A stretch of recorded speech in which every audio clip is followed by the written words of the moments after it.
Blitzed by cultural and spiritual expectations to succeed, Jeff Voth says most men feel they must present themselves as the perfect man with everything under control. They're defined by jobs, titles, bank accounts, houses, and cars.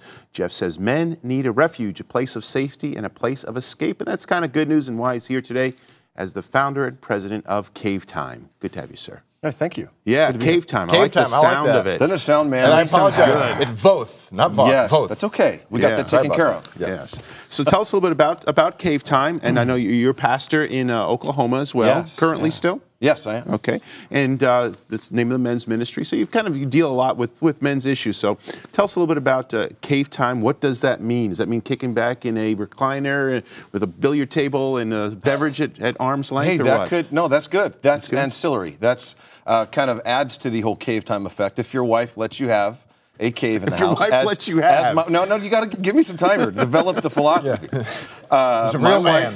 Yes, I'm a real man where she says I can be. Yeah. And I have a room in my house where my stuff lives. The John Wayne pictures and maybe the dead things that I've shot on the wall. It's all over 28 years of marriage made its way out there, or got sold in a garage sale. Yeah. But no, Cavetime is really kind of my story mixed with David's story and hopefully touches on every man's story. I think that whole part of David's life where, he kills the giant and then it goes pretty bad fairly quickly. He loses every support system in his life. And in 1 Samuel 22, that says that he escaped to the cave. And he was going to go there to see what God would do for him. And 400 men that were in debt, distressed, and despondent found him there. And they had some Cavetime. And they came out, the mighty men. There was some significant change. We know David's whole life, it was up and down, but there were some consistent things that he did on a regular basis. And so Cavetime kind of packages all that into a book I wrote called Cavetime. And yeah. So when go ahead. I was going to say, what happened to David in the cave? What happens or what can happen to us in the cave when we need that place of refuge, when we're despondent, in despair, or in debt? Right. Well, we like to say that he chose 5 smooth stones to kill Goliath. I don't think it's because he was a bad shot. He was a one-shot kind of guy and was ready for the other 4 giants that may have been walking around out there. But when he headed to the cave, actually it was the focus of my doctoral thesis. He did 5 things, which works very nice for the metaphor. He showed up. I mean, those guys showed up at the cave, and we like to tell men that, if you want to get 5 stones like David had to kill giants, you need to know what it is to show up. The second thing they did was they worshiped. We see in some of those very psalms that David wrote in the cave or about the cave, they worshiped, and it was passionate worship. I like masculine worship. They prayed. We see that in the text of those cave psalms as well. They interacted with the word. The word was very real to them.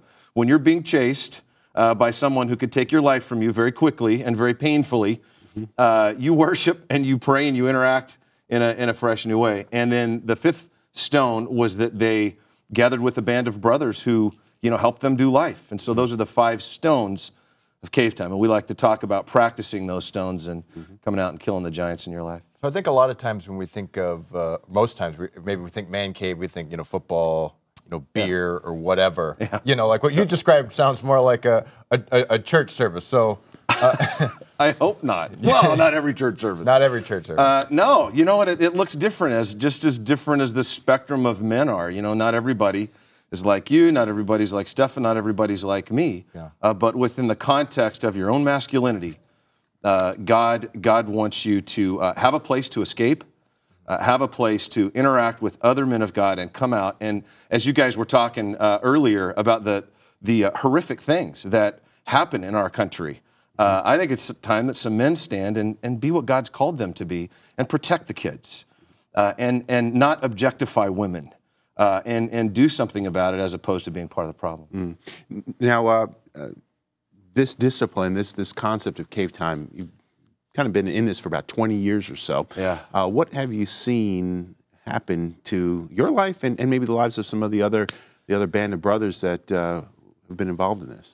Yeah, I think every man on this planet is assaulted. If you are a carrier of the X and Y chromosomes, you're in. You get assaulted. You can't get through chapter 3 of Genesis, and Adam has been assaulted. I think he was sitting there at the breakfast table as Eve was offered the fruit because she gave some to him and he did nothing about it to protect her. And from that time until the second Adam came on the scene and provided a way out for us, men were assaulted, and they need to have a way to step up to that assault. And so we've tried to offer that in Cavetime, and it's something that's really kind of, I don't want to say sweeping the nation, but I'm staying pretty busy because guys know what I'm talking about. So there's a big need. Oh yeah, guys know what we're talking about when we say they're assaulted. Think about this. Yeah, because that's what I was gonna say. What do you mean by that, assault? When you can't turn on the television and find a guy who we would think is like just a regular guy that isn't an idiot, that isn't a philanderer, that isn't a rapist, an adulterer, or you go on down the line. Because we're on TV right now. Put us aside. Okay. Just in the story of whatever. Present company accepted. But look at that, and that was again part of the study of my doctoral work. I looked at the work of a guy named James McNamara, who studied masculine images in our culture. And out of 1,500 masculine images, almost 80% of those were those 5 categories that I told you. None of them was positive. They were all confused at best. So what's this tell the people that are consuming those things? Our kids, my sons, that guys are idiots. They don't have a clue that, and that isn't always the case. Yes, they're confused, but we need to help them and help define what masculine roles are and help guys walk in that. So when you start talking about Cavetime, it's not necessarily, like the individual dad, like getting away from the family to go watch football. You're talking about, fellowship. I'm talking early in the morning, at least for me, and it's different for different guys. We have a whole set of videos that folks can go on YouTube and look at Cavetime and then show up Cavetime worship. And what we try to show in our videos, they're just those two-minute little YouTube videos that show a guy running that's got a big tattoo on his back having Cavetime. A guy at Denver International Airport that is having Cavetime as he gets ready to get on an airplane, and a cowboy out there on a ranch in Colorado having some Cavetime. So for me, that is in the morning, getting up early, getting up early before my family's up and covering them in prayer and hearing from the Lord, who does speak. When David went to the cave at Adullam, he said, I'm going to go there and see what the Lord will do for me. He knew God would speak to him. God still does speak. Men just need to listen. And so Cavetime for me is, I get up in the morning, but I'm on the road right now. And so it was in a hotel today. It was in a car on the way here. It's a place of escape in my Lord, not necessarily a man cave, which is good if your wife lets you have one. Okay. What kind of resources does Cavetime provide for guys that want to get plugged in?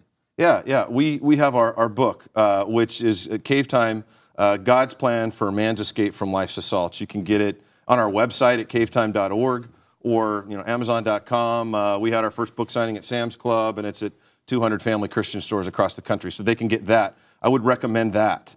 The second thing that we do, I travel the country, and we do Cavetime events. And I come, and we have a program where we'll do a Friday night with your guys, and we come together and present what I call the assault. Every guy is assaulted.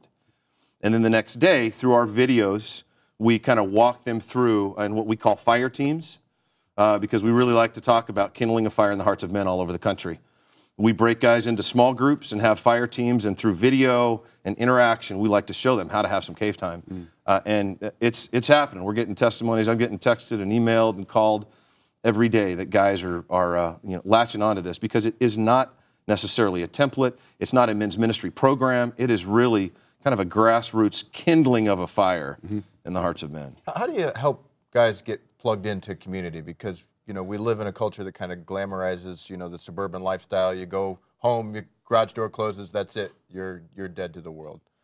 Yeah, I contend, and I teach at a university. So when I tell my students and talk to them about being a man or being a man of God, I had a kid the other day say, I have no clue. What do you mean?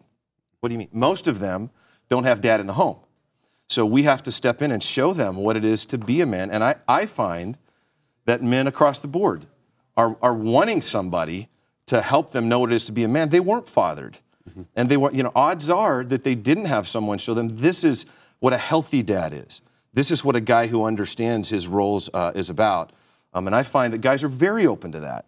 But the masculine metaphor of the Cavetime, in our book, I present my story, which, I went through a real dark night of the soul at a difficult time in my life, like every guy. I mean, it's like every guy's story, but many of them won't talk about.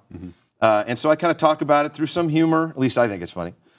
We did humor, and then we look at David's life, and it's just packed with stories of guys, and they're like, yeah, I can. And so we kind of gather around that book as a, focal point, and then walk them through what it is to, get those 5 stones. Good. Thanks for joining us today, Oh, Jeff. yeah. Jeff Voth will be with us tomorrow. It's actually Voth. Voth. Yeah. Jeff So Voth what am I going to do? will be with us tomorrow here on Harvest. To connect with Jeff, you can go to cavetime.org or go to harvest-tv.com. Click on Show Info on the menu bar. Find an easy way to connect to his site. And may I say, wonderful beard. I miss my beard. Thank you. I have to That's do fun. something about that. And I have a tattoo also. Well, we'll see that tomorrow on Harvest. Yes. Join us tomorrow with Jeff Voth back here, and a lot more coming up on Harvest today.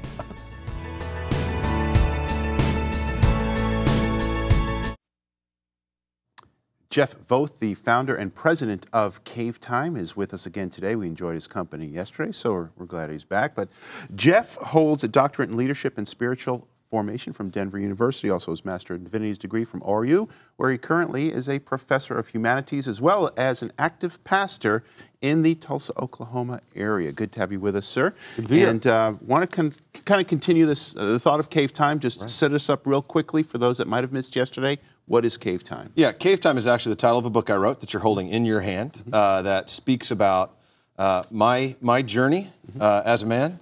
It kind of merges that with King David of Israel and his journey to the cave after slaying Goliath. Yeah. And After the pinnacle of his young life? man, it was good and went downhill. Yeah, real quick. Really quick. And he ran to the cave, hence some cave time. And 400 men met him there who were in debt, distressed, and despondent. And I contend that that covers all of us. Yesterday, we kind of finished up, and you talked about, and that's what we want to kind of get into a little bit today, was, you've gone through the cave. You've gone through the high and the low. You've had your as you said, dark night of the soul. And you talk about the importance of running to the right cave, not to the wrong cave. So tell us a little bit about your experience, your journey. Yeah, I think every man, though, I like to talk about, this is every man's story. Every man's David. You're want to be the giant killer or have killed the giant, and you're a potential traitor. And so it's every man's story, and we need to learn how to run to the cave, the safe place, as David did, and collect our thoughts, have God speak to us, and then come out and pick the right fight. I love, we don't know if he said it or not, but in Braveheart, when William Wallace, I'm going to pick a fight, that was Scottish right there. That's kind of a, and that fires something up in us as a man. Yeah. But a lot of guys know how to fight. They're just not picking the right fight. Yeah. They're picking the fight with their wife, the person that cut them off on the freeway, their kids. But they're made to be warriors. But we need to learn how to pick the right fight. And I think as we interact with our Creator in the cave, He can help us do that. What was it that brought? Sorry, I'm going to keep going more here. Please. What was it that brought you to the place of seeking the right cave or running to the cave? What happened to you? Well, I was an addict, a performance addict. I loved to be told I did well and be patted on the back when I got good grades or what have you. And the religious settings where I worked even enhanced that. It's people in seats. It's preaching the best sermon. And in my early 30s, I just thought, I'm done with this. If this is what that is, I'm done. It wasn't fulfilling. And I went through a real dark night of the soul. I went through depression. Couldn't sleep. I had panic attacks. If you have one of those, you think you're having a heart attack. And I was, a performance addict. I was Super Jeff. You're supposed to shake yourself out of this. And I couldn't. And that's when God pulled me to the cave. And hence I went through the dark night of the soul, as St. John of the Cross talks about. You can't see him, but you get close because you're smelling for him, you're sensing for him, you're feeling for him in the dark of night. And in that time of my life, I came across the narrative of David, which I'm sure I read many times before. Right. But when you're at that point, you're panicked, you're anxious, you're depressed, it's dark. You read Scripture differently. You worship differently. You need people around you to lock shields over you and protect you. And so that's how I came upon this cave time thing. And in dealing with this this idea of the manly man, the real man, even going so far as using the military metaphor, at what point do you have to be careful maybe slipping into losing some of those teachings of Jesus where he's talking about blessed are the meek and forgiving your enemy and kind of being you know, antithesis to some of this, you know, more tough guys stuff that it's the world paradoxical, defines. isn't it? Yeah. It's a paradox. I mean, I love that about the Scripture and the dynamic tension that's in some of those paradoxes. And the metaphor and the analogy that we use here is that, you know, it is strong to go to the cave and be before your Lord and be quiet at times and even cry. This is the time where I started to cry. Now I cry. You know, I just gave my daughter away a couple of years ago to the best son-in-law in the world. Cried, you know, I cried that day and have been crying since, just happy for them. Our grandbaby was born and I cried. There's something broke in me during that time. So it's a play on words here, and it's a paradox for guys to see that it's not that typical stereotype of the guy that can handle all things by himself. Yeah. You know, we talk in the book about guys are called to do that at times, and we are made to stand, but usually not long and not by ourselves. And you mentioned, you know, picking fights. What are some of the good fights that we should be picking? And what does it mean what does it look like to fight those battles? Yeah, how about a fight against sex trafficking? How about a fight against poverty? How about a fight to rally guys to get off of your chair and quit watching? All the sports are great, but you know what? Let's get out there and build some habitat homes. Let's get out there and stand at our local schools like we do. One of the guys, I call my guys a fire team, and we do what we call trash talking. On Saturday mornings, once a month, we get our orange buckets and those little trash pickers, and we go to the local school, and we pick up trash and talk to God on behalf of a local school so that Newtown doesn't happen in our town. That's standing. How about standing in your home and praying with your kids? Standing and covering your wife so that she knows she'll be safe because you're covering her. There are all kinds of ways to stand, and we describe a bunch of those, and there's guys doing that all over the country. Right. That are standing in practical ways, not objectifying and subjugating those who are weaker, but standing on behalf of... Getting out and defending the defenseless. Yes. Yeah. That's all about the message of Christ. You say that Jesus is the ultimate caveman. Yeah. So, we got the long hair, long beard, loincloth. We got that external image. What did you go out to the wilderness to see, he says. So how is Jesus the ultimate caveman?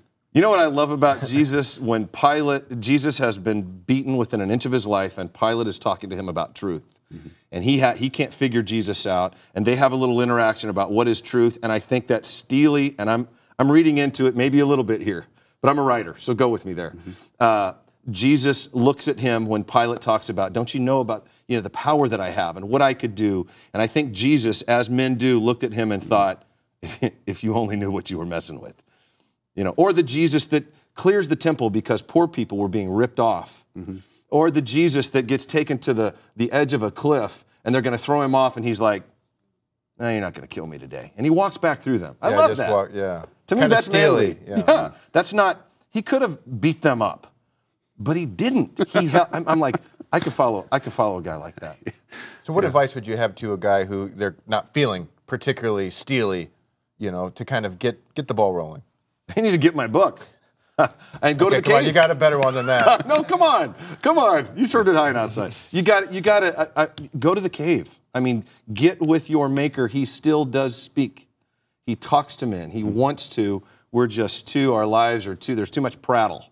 There's too much going on, and we don't settle down and hear him. Get with a band of brothers who will speak truth to us. Speaking of that, the band of brothers, Jeff, when you kind of had this cave experience and this started crystallizing, coming together, who were the guys that kind of came around you, and where did they come from? Well, one of the strongest people was first my wife, who didn't judge me, who loved me, and her rock was kind of crumbling. Here I was having panic attacks and depressed and crying.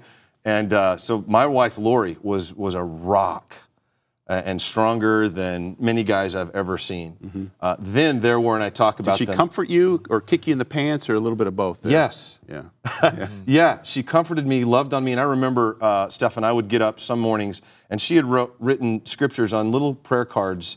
And just like she put them in the night under my pillow. Or she was awesome. And then I didn't want to go to work. I was depressed.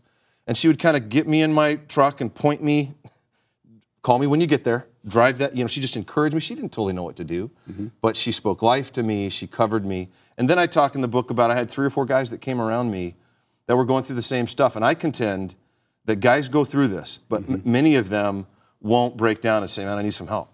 I need I do need to hear from God. I do need some brothers who will rally around me. Thank you again for joining us. Good stuff. Jeff Voth, pastor, doctor, professor Jeff Voth, author of Cavetime and founder of Cavetime. You can go to cavetime.org to not just get the book, but also get some of the great resources that are there in this developing and growing network of men who are just doing life together. I hate to use that cliche, but there you go, it just did. You can also go to harvest-tv.com, click on show info in the menu bar for an easy way to connect back to Jeff's website as well. A lot more coming up on Harvest, so stay with us.